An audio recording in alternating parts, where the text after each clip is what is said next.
circle yang berikutnya ialah 3 point. Okey, untuk circle 3 point, buat satu line ke kanan 50. Okey, ke atas 30. Okey, ke kanan 50, ke atas 30. Okey, pergi dekat circle 3 point. Okey, pick first point kat sini. Second point. Third point.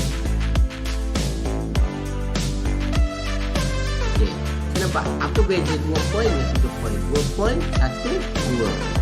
3 point, 1, 2,